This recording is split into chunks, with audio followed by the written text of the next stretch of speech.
MaJaMa Jams is brought to you by Who Invited This Bitch?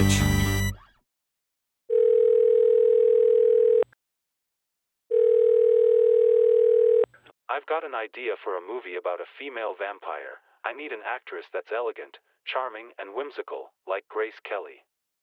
I've got the woman for you, Grace Jones. Is she elegant?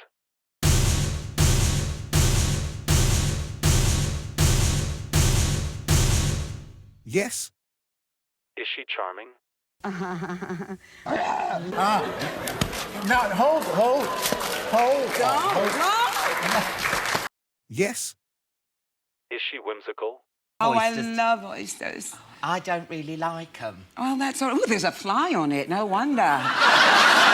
Oh, no! Oh, Grace!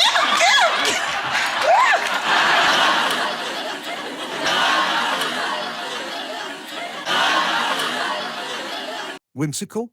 Her name is Grace, isn't it? So, maybe. MaJaMa. MaJaMa. MaJaMa.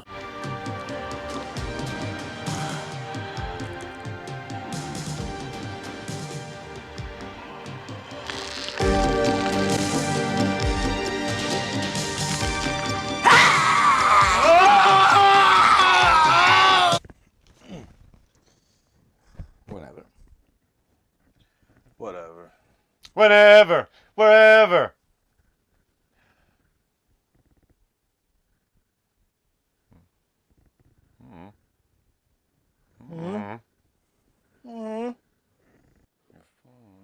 Focus on what you're doing, man.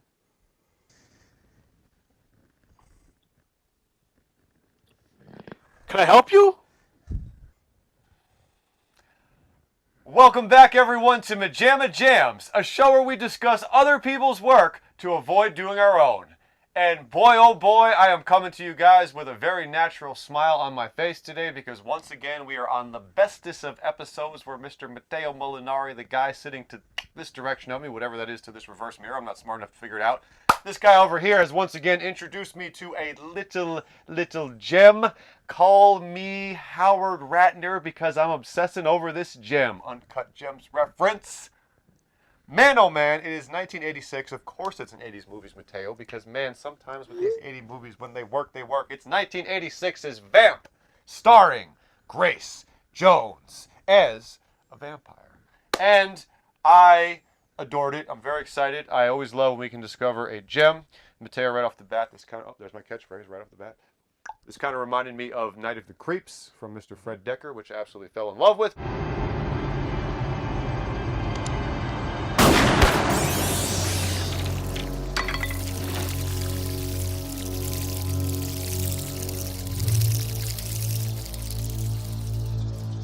But let's not get, I think so. let's not get ahead of ourselves here. I'm very excited to bring this to you, and I usually am not a vampire guy, but perhaps that's indicative of what happened to them in more modern times, because this was awesome. This is awesome. So, I'm not turning it over to this little douchebag on his phone who doesn't even like being a part of the show. We're kicking it over to the Italian maestro who's bringing this to the table. We're going to find out about Vamp and then get into this discussion of this 80s gem, which I love. Matteo, take it away, my friend. Yes, 1 second. What all that good momentum I built. Vamp is a story of two college kids who, in order to enter a fraternity, promise anything. Wait a minute, did you say anything? Anything. Anything? Yes, anything. Anything. Anything. Anything. I'll get you, and I'll look like a bloody accident. And the anything in particular is to get a stripper. So they go with the help of an Asian kid who apparently has a lot of money. I'm sorry, is that what's happening, hot stuff? Jesus. What's happening, hot stuff? Is that's it? That's how he pronounces the line. But look, point the finger at Hughes. I'm not the dude. I'm just the guy. I'm the dude asking about the dude. Hughes That's is it, right? for automobile, more popular from 16 Candles. Automobile? And the little kid from the Goonies. And from No, Indiana not that. Jones 2. And Everything, Everywhere, All at Once. Yes. Yeah.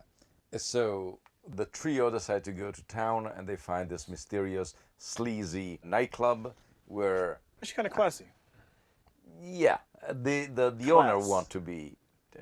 wanted to be classy, but their audience is just like, as he says, Look around. Look who comes in. The sickies, the degenerates, the forlorn, the lost, the lowlifes, the fucking dregs of humanity wind up here, and we take care of them. and they make the mistake of approaching Grace Jones after her artistic performance as a vamp stripper with Keith Haring's drawing, whatever. Keith Haring, is that old? He's got yogurt. Wow. She got yogurt. Keith Harington. Keith Haring. Who's Grace Kelly? Grace Kelly is from To Catch a Thief and The Rear Window. She was the wife of the Prince Ranieri in Monaco. That helps. Yes, exactly. Move along. Megan Kelly, who made sure we all knew Santa was white. That's who you're thinking of. So in Slate, they have a piece on .com. Santa Claus should not be a white man anymore. By the way, for all you kids watching at home, Santa just is white, but this person is just arguing that maybe we should also have a black Santa. But, you know, Santa is what he is, and just so you know, we're just debating this because someone wrote about it, kids. Megan Kelly, she wanted to make sure we knew that Santa was white, remember? Not really, but good. Crazy thing to say. So Grace Jones vampirizes one of the kids, and the protagonist is left alone in this nightclub, I'm sorry, where he befriends or re-befriends an old classmate of his who is a waitress over there. And together they little by little uncover pieces of the puzzle, the fact that they're actually vampires, and they are trying to infiltrate in the society. And thanks to a cleverly devised plan that is kind of like improvised, they set the whole night on fire. Oh, not clever. Yeah, well, yes. It's, you know, it works enough with just a... Yeah. Yeah, I mean, you're in a club surrounded by alcohol. People don't realize that you can just dump alcohol on the floor and set fire to the place, you know? As you... No, you certainly can't. Everyone, I hope you heard that. Suggesting that, yes. You cannot. No. Nope. Who's making these announcements? I told you, don't tell them that. It encourages the wrong type of behavior.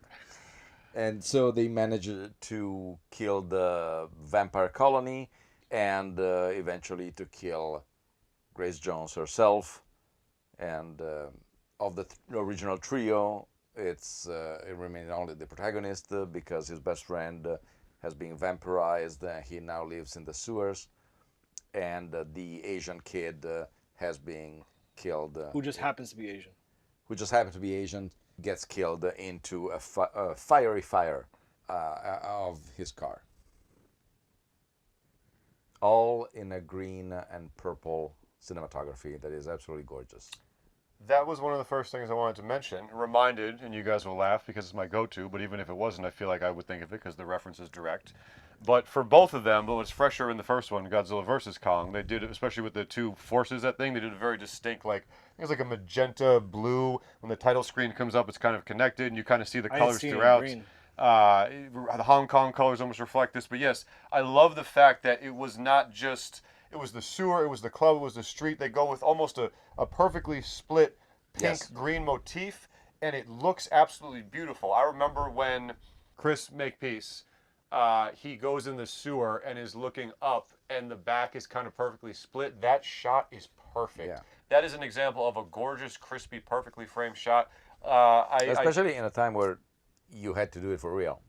Yes. Well, I think it's very clean in almost a down-the-middle division of green and pink. But for somehow it doesn't look like you explicitly divide it. It looks like natural. Yes. I was very impressed. I'm glad you brought that up. I was very impressed by that throughout. Whoa, that's classy. Now that's classy. This is kind of like the opposite of one where I can't even keep it straight of how much I hate it because I really loved everything here. That was the end of the synopsis mostly, right?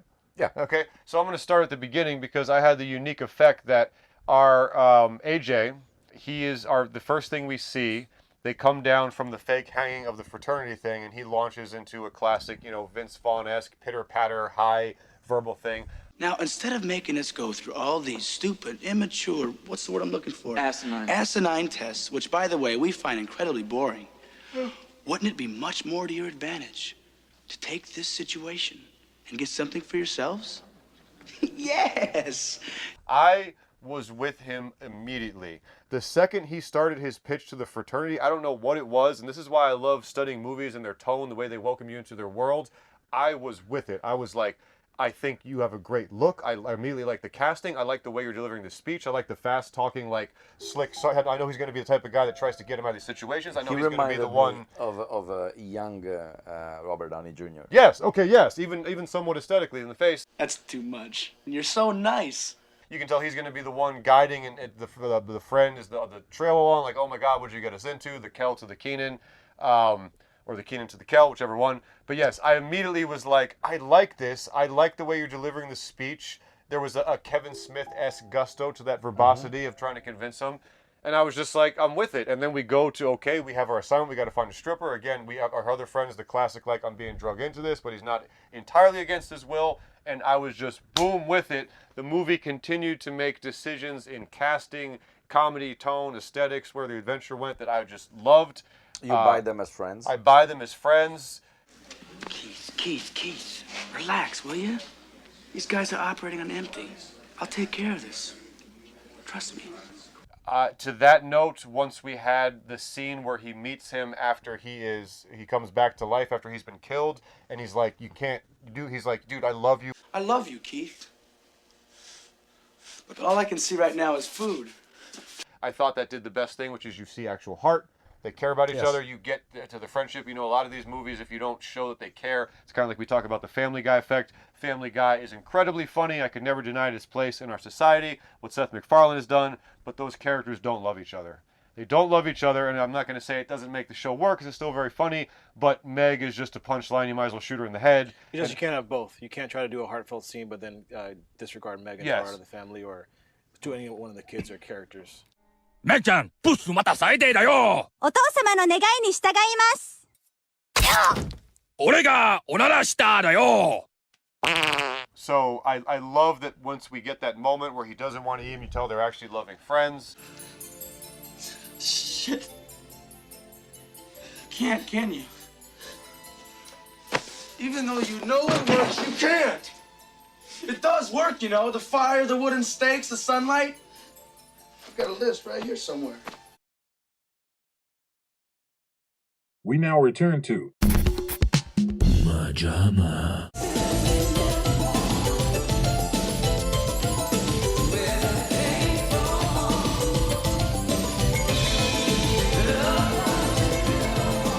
Wait till those whips to dipshit fire see this.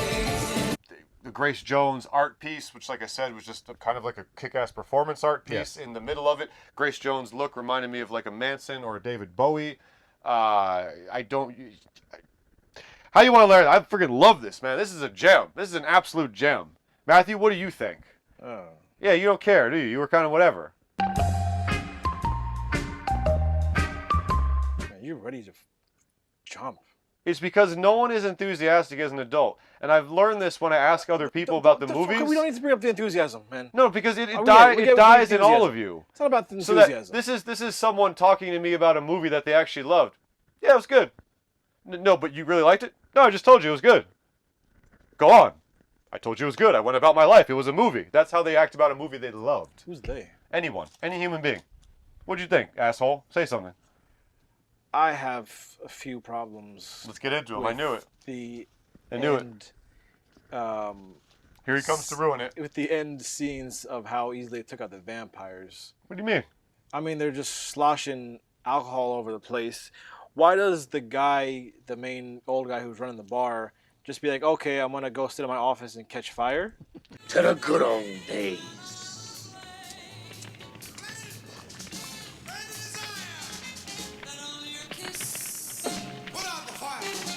By the way, for you Seinfeld fans out there, we were like, where we placed him, and once we get more close-ups, it's immediately click. Our head of the bar is none other than Mr. Jack Klompus, from Seinfeld's parents' retirement condo. Jerry gives him the upside-down pen, so that was kind of cool. That's the astronaut pen. I heard about that. Where did you get it? That was a gift. Because a lot of times I write in bed, and I have to turn and lean on my elbow to make the pen work. Take the pen. Oh, no. Go ahead. I couldn't. Come on, take the pen. I can't take it. Do me a personal favor. No, I'm not take comfortable. The pen. I cannot take it. Take the pen. Are you sure? I'm positive. Take the pen. Okay, thank you very much. Again, one of those things you know him as one iconic character. I'm like, oh, I know you obviously have, but I haven't seen you in other stuff. So Jack Klompus went into the office to sit there? Yeah, Jack Klompus went to the office to sit there. And he's just like, okay, I'm going to sit here and have a drink and let myself catch fire and not try to leave? I guess at that point, all his dreams have been... Because he clearly, at a certain point, he was counting on Grace Jones' character to be financed to open the club in Vegas. Have you given any more thought to my idea? A club in Vegas. New blood. New blood. And now that she is probably, her whole army is going into literally in fume, he doesn't see anything else left to do. I mean, there was like 3 small fires. And somehow the pictures on his wall had caught fire Yeah, before some of anything the- else had caught fire. And then his hand caught fire. It's and a he was very like, I'm just gonna specific go with fire. it. Is Grace Jones mute or just a bad actress? Hey, what's up, man? Looking at the dailies here. Just one quick question reverberating in my skull. Mute? Bad actress? I always end up between these two options. I mean, it works. To It works. think- It works yes, really well. To think about it, in A View to a Kill, I think she has 2 lines or something like Also, that. Jump! I have to hold the brake off! Jump! That's foreign for me! Lady, jump! Only seconds to go. Lady, jump!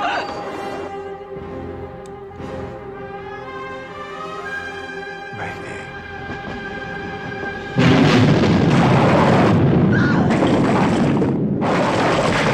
frame of reference for us youngins, or not youngins, but, you know, people who weren't there. Thank you. Hey, we're all officially old. We are all culturally old. And the society has dismissed all of us at this point, okay? Yeah. Grace Jones was genuinely megastar huge? Yes. Like actual, like had a moment. He exploded. She exploded. I was like, ooh, Freudian slip. She exploded in the late 70s with her performance, her rendition of La Vie en Rose, which is a classic French song. Quand il me prend dans ses bras, qu'il me parle tout bas, je vois la vie en rose. Il me dit des mots d'amour, des mots de tous les jours, et ça me fait quelque chose. Really? That's a random. And then Like, you know what Love Rose means. It was just like a classic cover song, like when Alien Ant Yes. Farm blew up off of Smooth Criminal cover. It's That's a good even more than that. It's more like when. And just a gigolo, gigolo. Everywhere I go, gigolo, people know the power of gigolo. Pay for every dance, selling his romance. Ooh, what they say. That's time span from. That was Randy Newman. Okay. Randy, maybe it's because Conrad would do an impression of him, and I know Will Sasso also has one on Mad TV that makes me laugh. The song from Toy Story. The song from Toy Story.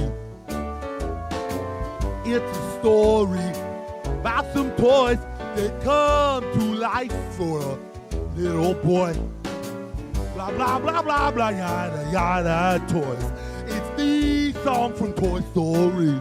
I love Randy Newman's music. For some reason, you just mentioned his name. I just laugh because, like I said, I don't know if it's the, Bill Cosby becomes with everyone, but you say Randy Newman's Pixie. That's Dylan. Exactly. When Randy Newman became Dylan. Dylan is my idea of Bob Dylan is somebody who is constantly on the edge of a precipice and trying to basculating. Josh will kill us.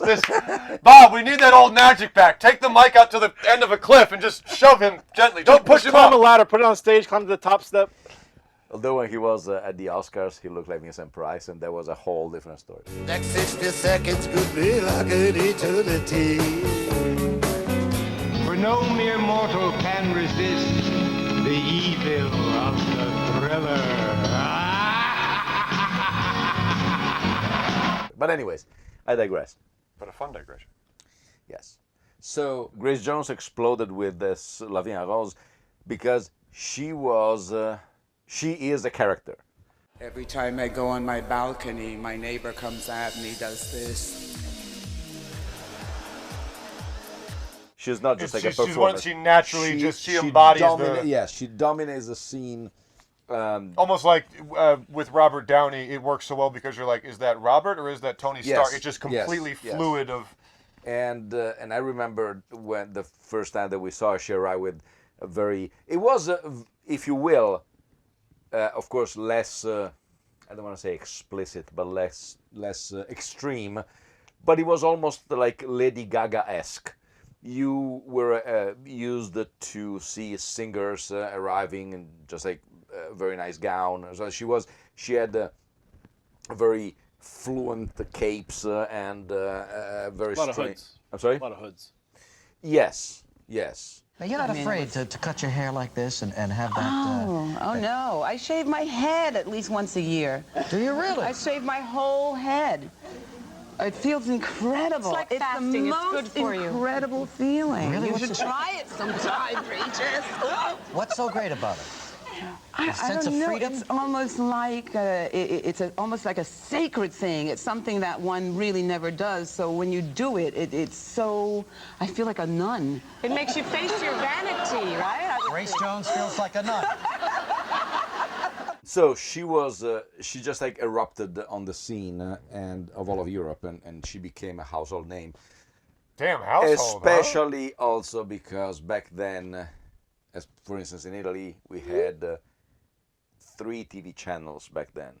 So statistically, 1/3 of Italy would watch a show, and if she was there, oh my God, what the hell is that woman who is dancing and twirling and stuff? It becomes genuinely hard to envision these things, especially in the era of content, because now we're at the point where someone's You ever like... seen a woman dance before? Now we're at the point where someone's like, hey, you should watch this show, it's really good. I'm like, add it to the list. I had 16 people tell me that about 18 different shows today. It's like when they tell you, oh, have you seen this show that you have no idea? I said, no, it's very good. Did I say that it's not good? I didn't even know they existed. So she became very, and also she played a lot with this image of androgynous, very, she looked both like a man-eater or a... It's a man, baby! Yeah!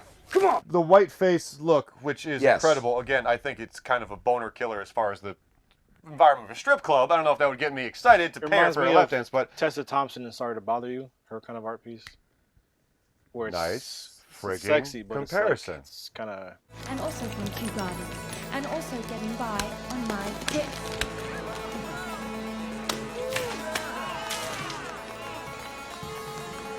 And in the end, Eddie, you know what?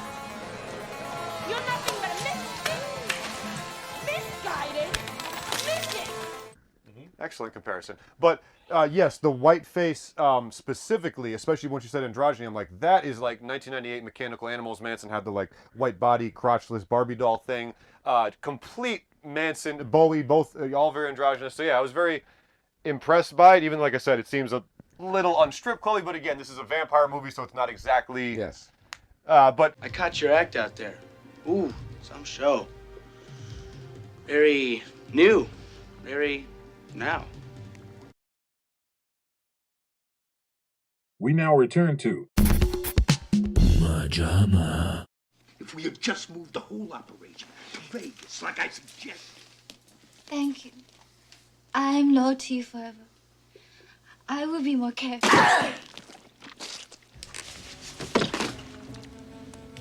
what's interesting, talking about her star power, is that she's on the cover and she's very much the lead, but also not entirely. No. So it's interesting because she is kind of the face, but also it's kind of the classic, like, wow, the proton packs are a huge part of Ghostbusters. What's the on-screen time? 90 seconds. What? So, yes. If you were to watch New Hope without knowing anything else about Star Wars, you'd be like, Darth Vader's the face of Star Wars, but he's not really the main character until you saw it. 2 in a row! Matthew Ellsworth actually contributing something. No, those are honestly 2 flawless comparisons. That's exactly right. She's the Vader of this. And similarly, you feel her presence throughout. Why you guys give me those looks? Thank you. I said thank you. That was a thank you look. That was appreciation. Hey, but what do I know? All right, so she and then she was a Bond villain. Which only helps her to more so. Yes, but she dwindled a little bit after in acting. She was more of a stage performer. So where's this on the household name timeline? This is 86, you said. So this one she was already consolidated as a singer. Okay. She did an extremely catchy song called "Do or Die," and I think that was around 78, 79, give or take. So she was already. We knew. I mean, my mom knew of Grace Jones because that tells you. What more do you need to say? Yes, that tells you exactly. So this almost. And she dated Dolph Lundgren. Yes. Okay, I did remember hearing that. So. Do you think those kids would have a strong forehead? Yes. Do you let's say Tom Green was very hot at the time that he was placed in Road Trip, and you could kind of tell Todd Phillips took that and tailored it for what Tom was becoming known for. With you saying that Grace was such a strong presence and a persona, do you think, because it seems like this was kind of tailored around her specific persona? Probably.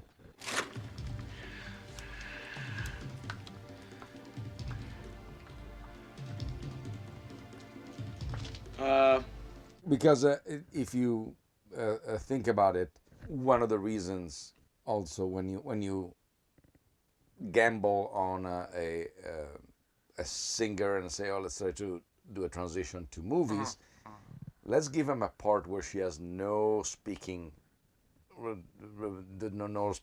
She doesn't have to talk whatsoever. But she's mostly known as a model, though. He's a singer. She was a singer, a model, a performer artist. What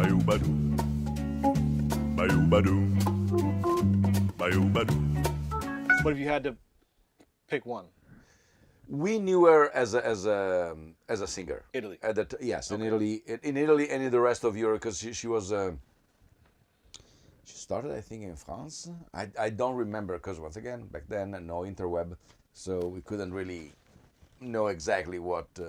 So she was very mysterious. I remember. Her interviews were just like a lot of. Oh no! Oh, Grace, it was horrible.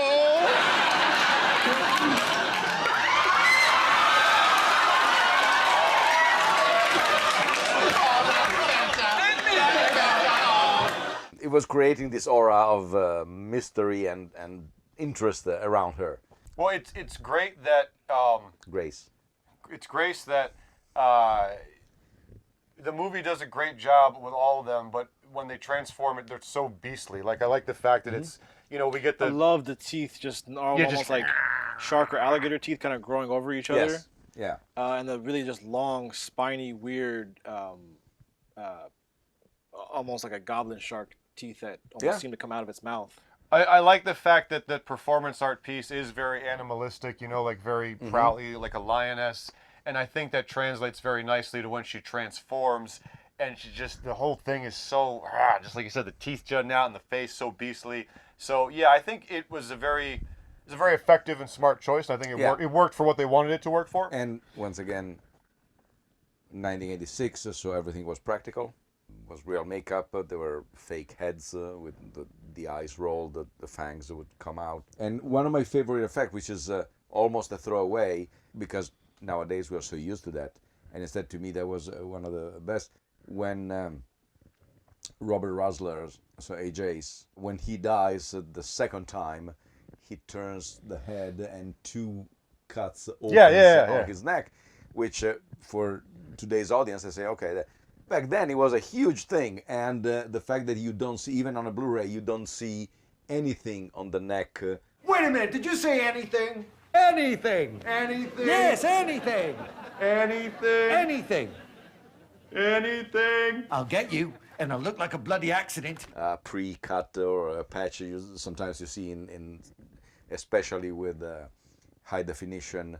Now, Yeah, it's still like pretty clean. Is that no? It's great. It's wonderful. So special effects, special makeup, great. Well, you know what I like? You mentioned the nice practical nature. Is I think in general this movie has something going for it, which is so important. The whole world feels very lived in. When we're in their apartment, it feels like they lived in that. When we're in a seedy club, it feels like a seedy club. The streets the feel. hotel with the elevator incident. Thank you. Beautiful. The hotel, yes, dude. That one aerial shot where you see the checkerboard floor. I just was like, can we just pause and drool over this friggin' shot? Again, a lot of beautiful shots. The sewer, the way the sewer looks, the clubs, the light split.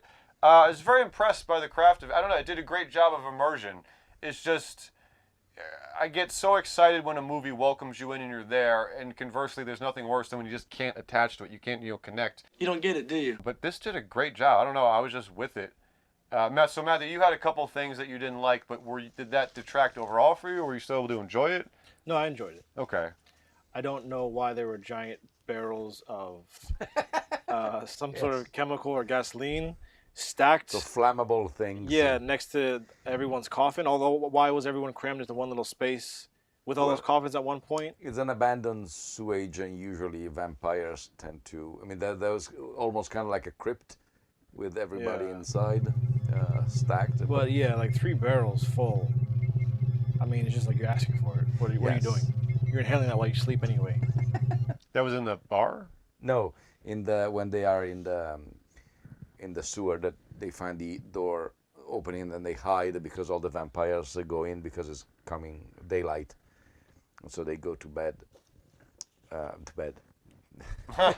They go into their coffin, and you don't remember this. And just running up the steps and dumping 3 giant barrels filled with some sort of flammable liquid and then setting them all on fire. Right. Right. You. Yes. Just agreeing with It's me to weird get the through the barrels are there. conversation. Yeah. All right, all right. Also, I find it kind of anticlimactic that he's holding the arrow the whole time. Like, okay, he's gonna shoot like a window out, and the sunlight's gonna come through, or he's gonna try to send. It goes in her mouth. But like, that's the whole like. Okay, that's what we expected to happen. Why would you do that? Like, I keep expecting him to be like, oh, okay, I see sunlight coming through. Let me do something clever, and she thinks I missed, but actually cracks the window open, or a curtain falls. Like, you just shoot her right in the mouth. Like, okay.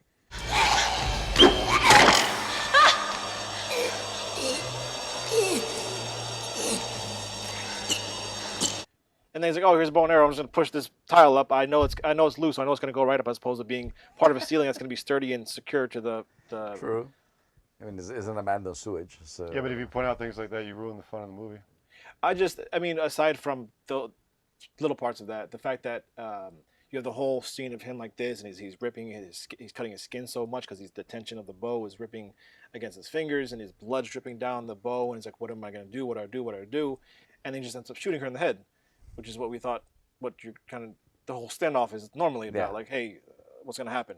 Give it up! You got nowhere to go! Shoot the hostage. Say goodbye, Harry.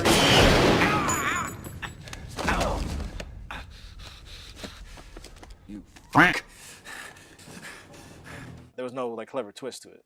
Well, the most interesting twist or not is that it's played throughout the movie, or at least the third act mostly. You don't know if his girlfriend is a vampire or not. There's a shot that pans intentionally on one of those curved mirrors when she's already left and you don't see her, so you don't. I thought that was clever. You say, okay, is she a vampire or not? I like that actually. Then she because the last I want to show you the light. Yes, the and then she's before that she's sucking his cut.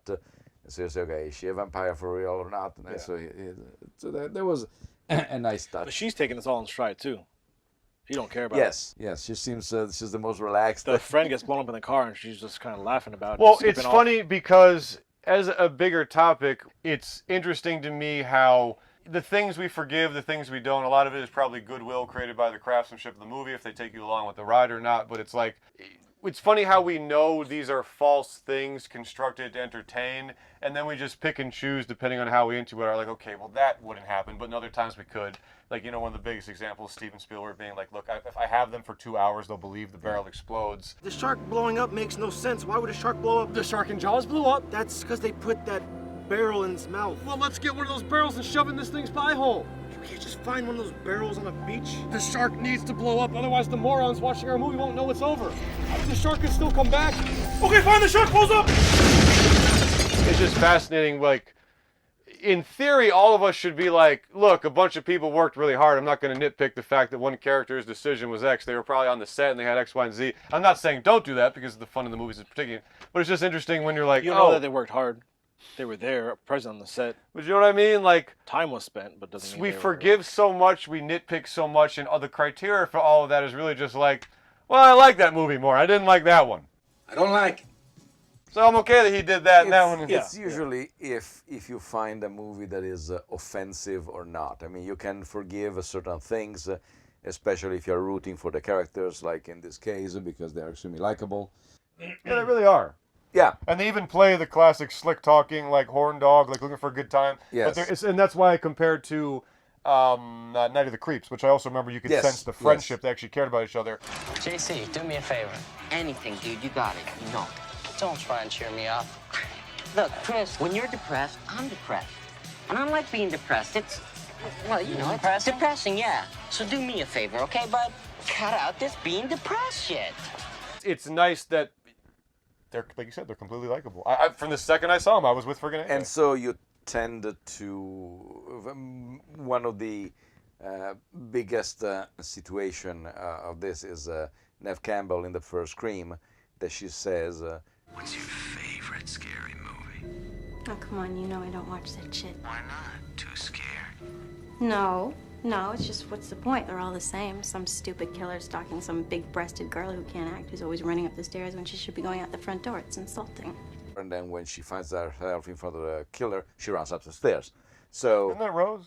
No, it's her. Yeah, and so, but you forgive her. But that's kind of intentional because of what Kevin's doing with the... Yes, but still, at the same time, you just say that. It's weird, but this it's is fun. why my berserk brain knows there's not a perfect movie, and I know you can't answer the question I'm about to ask unless you devoted years to movie watching. But like, there has to be something where like, wow, it's as close as a lack of holes as we can get. Punchline. You trying to come up with a punchline or trying to come up with an actual movie? Punchline. Oh. But I'm saying there has to be like, that's what, I don't know, like a Citizen Kane. No. Not even for the cliche like best movie. The movie's in black and white. What are you talking about? There's got to be one. One left. We now return to MaJaMa. Flower on table. Ringside. Thank you, sir. So this bar does not cater to vampires. It just is a haven for. By the way, every employee is a vampire. No. No? Allison's not. No. Well, Allison's kind of like the movies doesn't know She's old not, girl. and, that means. But I'm saying everyone else is a. Well, Vic doesn't seem because he just eats. I think that he is kind of like the Renfield of the situation. But if he's eating drinking cockroaches. her blood, that means he might have been bitten by her. Yeah, why does she let him his... feed? Or no, wait, you drink the. Because he says that. A nasty habit. Nasty.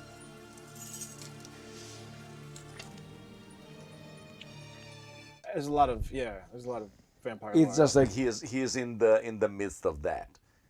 So yeah, it's mostly is this cover to have almost like a safe haven or a working space. Yes, for them. But it also seems like there's not like a high-end clientele or a specific clientele. No, because it seems kind of seedy and gross. Yeah, and he said it. And I don't think these kind of men would react once again to this performance art piece. In fact, they don't.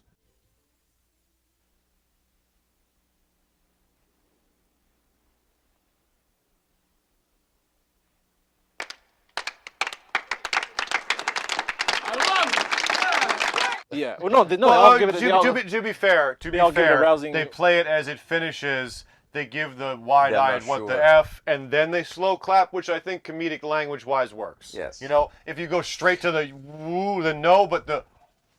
Yes, yeah. That I think works comedically.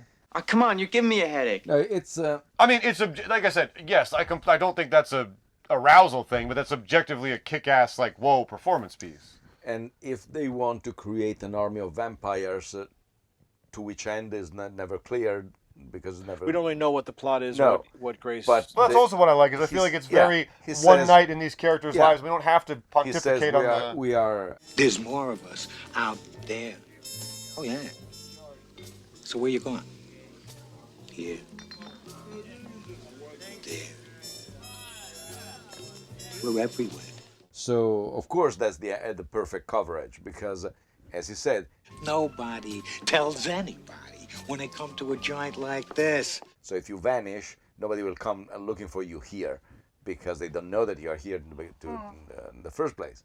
And also, one of the things... police came. Because from the hotel. Because he called him. Because he say, I found my friend dead. Yeah. In the garbage. Wait, the hotel is owned by vampires too? Who's that gay guy? What gay guy? The dude running the reception desk? You can go up if you like. I'm 1309. He looks like the guy from Home Alone 4. There's a hell of a... What dude from Home Alone 4? The butler, the old Middle Eastern butler. He looks like that guy from Home Alone 4, you psychopath? The Turkish butler, he's in everything. I resign. Resign? But why? Because, as a wise young man once said, life's too short. I know exactly. Are you Googling Turkish butler from Home Alone 4? I'm sorry. Please tell me you're Googling Turkish butler from Home Alone. Him. Okay, in fairness, after my Yes. brain, yes, I did know what you're talking about. It's not him. I'm not sure why that's my first go-to film of his, but he's one of the everyman. Aren't you the guy from Home Alone 4? He's a character actor. I get stopped every day because of that. It gets tiring, honestly. Yes. Sometimes I say, no, I mean Home Alone 5, just to spite people. I'm sorry, good sir, but you have mistaken me, as often happens, with the gentleman from Home Alone 5. There's friggin' 6 Home Alones, and somehow Home Sweet Home Alone is worse than 4 and 5. Oh, yeah. Yeah. I mean, it's pretty bad. Was he a vampire? And was he running the hotel like a vampire? In Home Alone 4? A vampire. Probably. Hostile. Because eventually he appears later on. Yes. And the elevator was supposed to kill him? I think it was, yes, an attempt of... Oh, I love the way that was shot. It's a standard last-minute get-out, but I don't know. I just...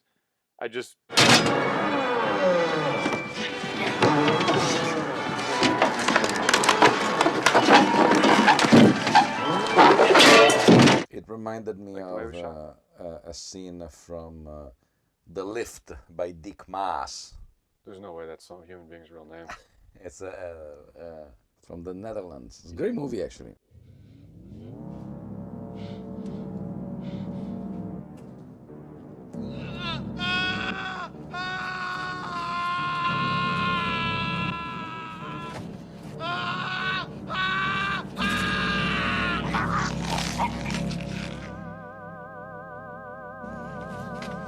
It's the same director of Amsterdam'd. What, like, isn't that like an asylum movie? Nope. No? No, there was a Jaws in Amsterdam, but it was instead of a shark, is a psycho scuba diver. What? Yeah, it's a long story.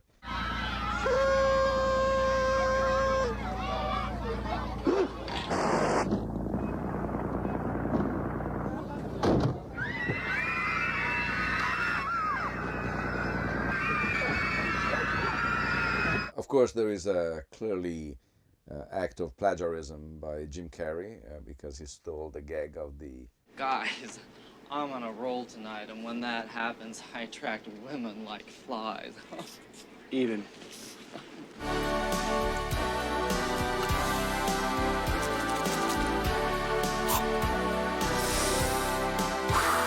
See, here's interesting, because it is a basic gag, but everything has a genesis. What's the genesis? You know, these are questions that can't be answered, or maybe they can. Genesis is a band founded by Peter Gabriel. What do you mean, the first time that was ever done? Wait a minute. Peter Gabriel? He was originally in Genesis. More like Peter Gabriel. That's crazy. Aviation!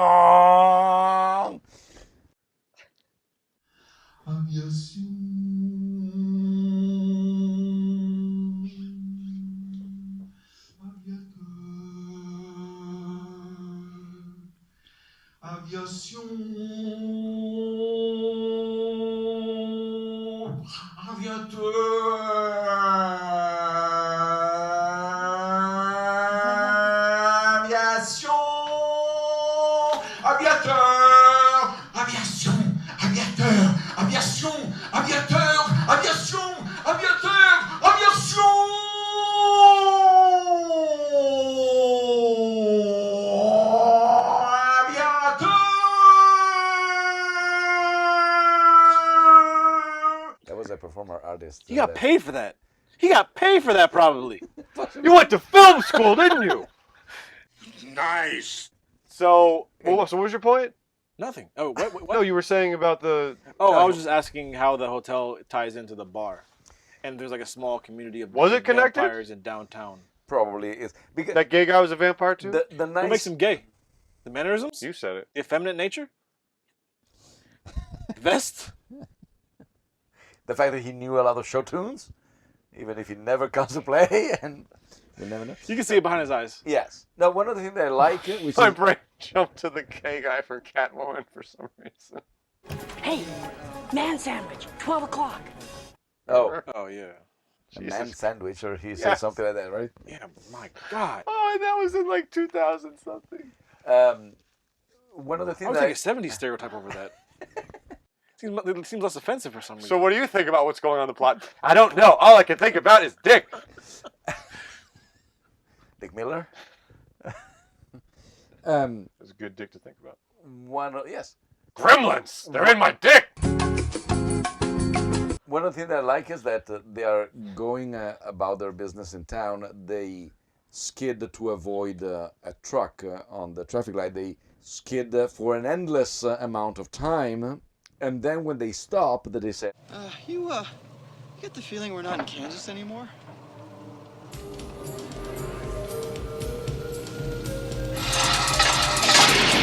Oh, yes, the yes, car yes. is in a completely different Yes. environment, and there is nobody, no pedestrian, or what, and even a clerk just like slides in front of them. So we know that they are just like went into. So I didn't even think about that until you mentioned it, but watching, I was like, wait, what just happened? yes, and that's they entered this. That's very cool. And in fact, and the gates pulled across. yes, and at the very end, when they emerge from the sewer, they walk across the street for a while, and it takes a long time before the traffic starts to pass by. So they're back into the real world. So that there is that nice. They wound up in this bubble. Yeah. So yes, probably at this point that the hotel was a vampire. I was like cover. the idea of I'm right below you, and just kind of walking, and you're kind of following the paths Yes. of the sewer to follow. Yes. the Yes, that was very cool. Relax. I'll take care of everything. Follow us. I'm right below you, pal. Also, the coming up after the night adventure into the day out of the sunlight, very cozy touch. The rainbow actually friggin' really sold me. Again, I don't know, when you're with something, it was just like, that worked, and it was, Mateo talks about, you want that awesome, upbeat ending, like he's the friend following below you, very, just great. What was he saying? You got to come up and see this.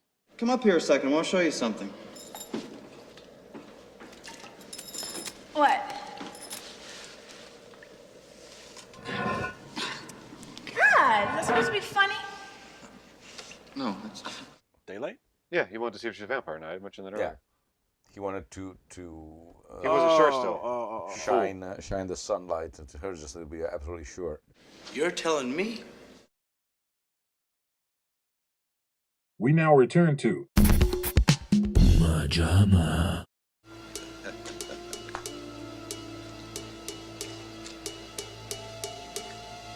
Well, now, where's your mama, little girl? And one of the things that I like also about this movie, which takes place in one night, Love those type of movies.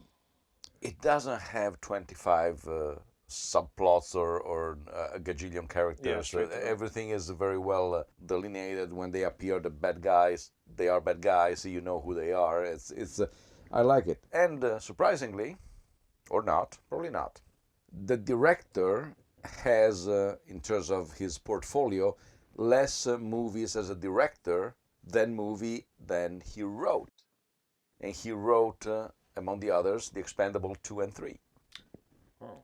So, fascinating. That's weird. Yeah, you know, it's just like, and this one was apparently his first movie. As a director? Yeah. So. I love it. When it works, it works. When it rains, it pours. I also like the Formica joke a lot. Yes. Formica. Go figure. What is Formica? Just like a thing to make marble kind of faux wood. Yeah, it was a fake wood. So he didn't die because he got stabbed with Formica and didn't work. Yeah. There's never the huge laughter, but it's a movie that you watch with a smile, even if it's a vampire movie. It's nice because the characters are great. And Chris McPeace, who was in Meatballs. All right, what's your name? Rudy Gerner. No, it's not. It's Woody the Wabbit. Okay, Woody the Wabbit. What's your name? Rudy the Rabbit. Woody the Wabbit, the winner. You're the winner. Woody the Wabbit. I saw that on the back. On his back? Meatballs on his back. Wow. You know, if he ever got into a fight, all of his friends had to do to advise him was just say his full name. Chris Makepeace. Yes. I think this is serious. AJ, I live, you die. Swish? No. But I was waiting for it since we saw it pop up. That to me looks like a very young Mel Gibson, but... Totally. No, I guess Mateo was right. I tried to go with some Kirk Cameron bug-eyed mashup. I get Kirk Cameron and I get Treat Williams. All right, I guess I get all three of them. So and George Clooney for the other dude mixed with... Robert Downey a little bit. Yeah. Follow-up question is, how did this do? It did pretty well. At least I remember in Italy was Among Us? Yeah. In Italy was a huge success. I remember that it was also because for us it was a tee since you see a couple of boobs and stuff like that. So it was just like you perverts in Italy love that stuff. Hell yeah. No, I'm right there with you. We invented boobs. Well, let me tip of the cap to the Italians. Doubtful, but it was all right. It was a nice. Financially, it did. I think so. Yeah. And it's now become a beloved cult gem. Yes, and it's got the alternate cover with the red lips, the classic, and the teeth sticking out. Yes, that's how we knew it. And also because the fact that Vamp. Perfect title, by the way. Vamp is a home run title. Double meaning because Vamp is also just like a femme fatale. It's just like a beautiful woman. What was the name in Italy? They left Vamp. Hey! What? Dude, I think that's literally the first time I think I've heard you say that. Yeah, because the original title they proposed was a vampire is knocking at your door. The problem is, how do you let him in? So it was a very strange title. But no, they left it Vamp. You know, I know we made the joke during it, but the funny thing is that sometimes some Italian family was like, what should we say today? Oh, how about opportunities knocking? The only problem is, Jesus Christ, dude, let me take a breath. Yeah.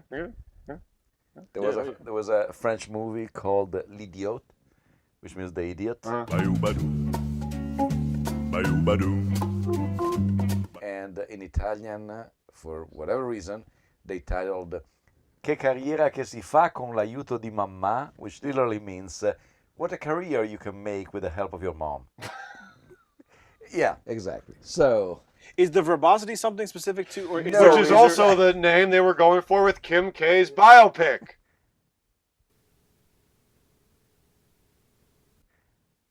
Sorry, say it again. Oh, come on, that's gold. Act like it didn't happen. Say it again. Yeah. Say it again. No, you say your thing again. I'll say mine. The name. Someone say something. Oh, so what was the name in Italy? Oh, che carriera che si fa con l'aiuto di mamma, which literally means What a career you can make with the help of your mom. Wasn't that the title they were going for the Kim K biopic? Sorry, I missed it. One more time. Sorry, put the fucking phone down. Get ready, okay? Yeah. Yeah. Did you get it? Yeah, I got it. It's a solid joke, right? It's hilarious. Can you edit in him laughing with editing? Yeah. Like, cut. Hold on. He's gonna do a real picture of me falling down the stairs. I need to ask questions about why laugh. is the title so verbose, or why I think are the that titles? they get paid by letter. It's just I don't know. It's a weird thing. Yeah. Hey, but what do I know? All right, we're gonna express some feelings by throwing pieces of paper. Sure. Jason's. We know that we got anything else we want to cover? Yeah. Listen, Mateo, back to from it. now on, you being the host, you get to decide when it's over. Yeah. Because when the going get tough, the tough gets going. I'd like to leave too, please. The power. I don't want to leave ever. We're gonna keep filming for the next 24 hours. I get depressed when we're not doing this. Okay, well we're not. We're just gonna sit here live on camera. You said I was the It's host. gonna be taped on camera. But... Taped on camera. All right, so I'm going to start off because this is a great. I live for this when Mateo shows me a gem. Now you guys are probably going to say, "Wow, not the top rung of one," but I don't know. It just seems like a fair thing. As much as I did love it, to go with 2, it just seems fair. But I actually really did have a blast. It reminds me of why when an '80s movie works, it's a really kick-ass, fun thing. Love the buddies, love the vamps. Nicely done. I'm gonna. I definitely rewatched, by the way. I should say, sorry, which I think is a high compliment. And I'm gonna go with 3. Wasn't bad. Maybe I'm just depressed. what movie is good enough that it would break through that? Smiley face? Schindler's List? Smiley face? No. I mean, I don't know. That was pathetic. Okay. I thought you were gonna eat it. You want half? Yes, I go with half. Nice. Wow. Just because it's a movie from my infancy. I was 20 when it came out, and I remember it with a lot of joy and funniness and funness. And it's one of those movies that when I think about it, I know exactly where I was, what I was doing. That's always a nice little stamp. Yes, and like so 9/11. Pretty much that. Yes. MaJaMa.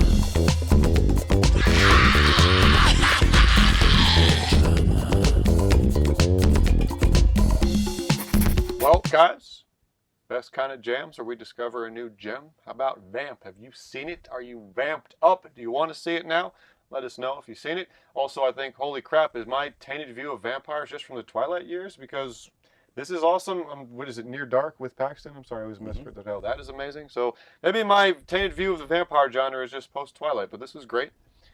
Thanks for being with us on the couch, guys, surrounded by all this lovely paper. And we will be back each and every Thursday for a brand new jams. And from all of us, from our couch to yours, that is a jam. What's with the salute? Thanks for watching.